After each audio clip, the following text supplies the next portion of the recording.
we've opened 3 stores, and we're opening 2 more.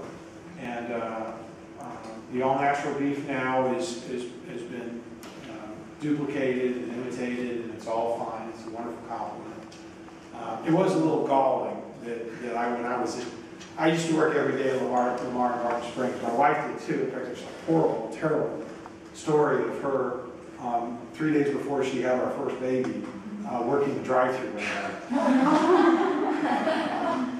As you can imagine, very pregnant and very noticeable. And her saying, I could hear her saying to the customers, I know he's making me work. And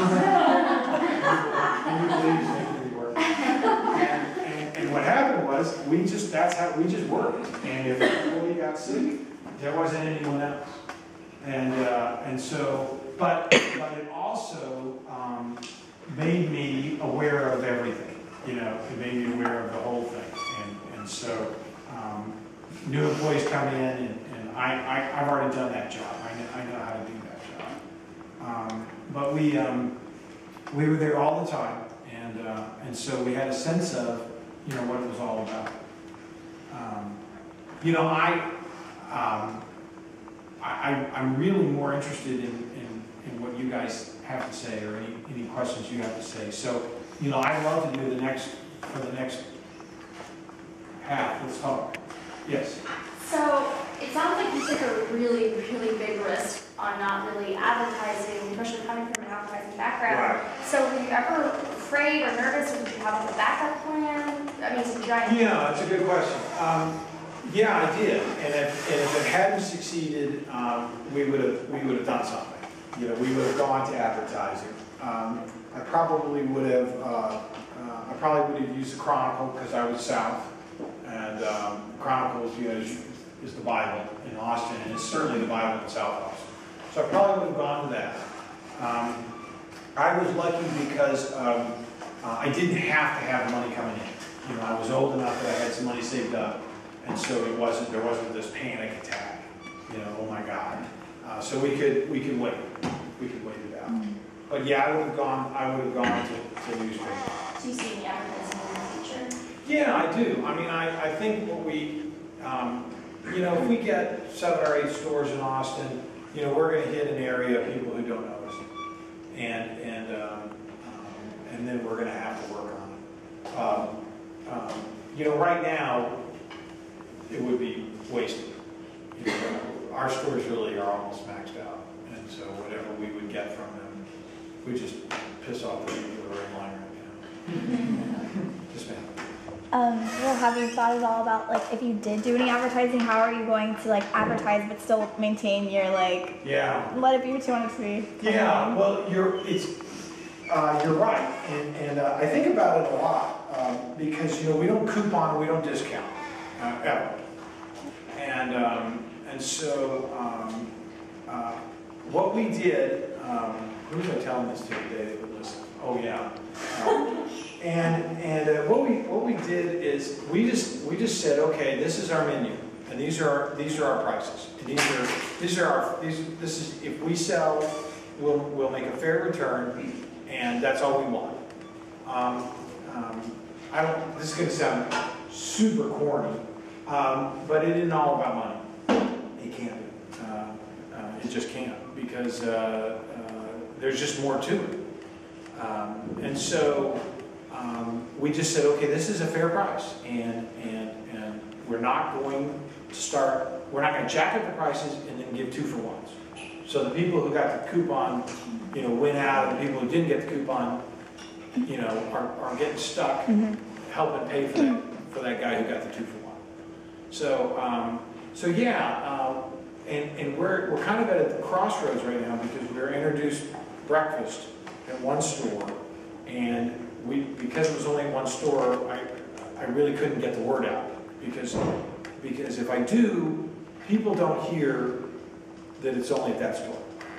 They just hear PTR's breakfast, and then they go to the store, another store, and they get upset, you know. Yeah. So what we did was we just kind of did our own little thing in North Lamar, and now I'm feeling comfortable enough to go to the other stores. But it's a different market. It's a new customer. People who eat hamburgers at lunch didn't aren't going to go by there in the morning and have breakfast. So I have to go find those customers. So I'm probably going to have to advertise. And the thing that's going through my head right now is how do I get them in without, as you say, without any kind of compromise or anything. And what I think I'm going to do is I think I'm just going to advertise, I'm just going to show the menu. And you're going to look at it and go, oh, that looks good, or you're not. But I'm just going to once again, I'm just going to let you decide. So if Rudamaya organic coffee for $1 a cup sounds good, then you'll come by. Or homemade banana bread for $1.35. Or organic eggs for $1.50. And I'm not kidding about that. Yeah, that's probably what we'll do. I know that you guys just started breakfast at your one location. Is there anything else that you think you're going to be moving into? No. No? No, the menu is like sacred, right? And the idea of having breakfast was really scary to me because the idea, we have 5 items, and hamburger, cheeseburger, a double cheeseburger, and a veggie burger, and a chicken burger, and I didn't want the last 2. Kathy, my wife, insisted we do a chicken burger and a veggie burger, and it turned out to be a good move. But I really wanted it small, and we have customers who like different flavored milkshakes, and we've actually talked about having like a limited time only, caramel milkshake or something. But it's hard for me to. Menu's sacred. Yeah. The minute I start screwing that up. Yes, sir. So you talked about how you guys have this approachable brand just from the get-go. As you guys see in the future just expanding, and as you guys do add more locations, what efforts do you guys have to keep that whole approachability aspect, not becoming a garish kind of corporate feel as you guys add more locations beyond the 9 or even It's a classic question and a classic dilemma. And I worried about it when we went from one store to the second store. We have employees that have been with us from day one, almost 6 years. And so, I walk in, there's Connie. I saw Brandon today. Brandon's been with me since he was in high school. He's almost 5 years out of 5.5. So yeah, it's really hard. I worry about it. I'm not sure it's, like I say, it's classic. And I think the thing to do, is that I can't let it grow to the point where I can't be involved with the stores and know the people. And I probably would, will cut it off before it gets there. Because we've had a lot of people, would love a franchise, and it's a wonderful compliment, and I'm not like, oh yeah, right, yeah, good luck. No, it's a wonderful compliment, we're just not interested.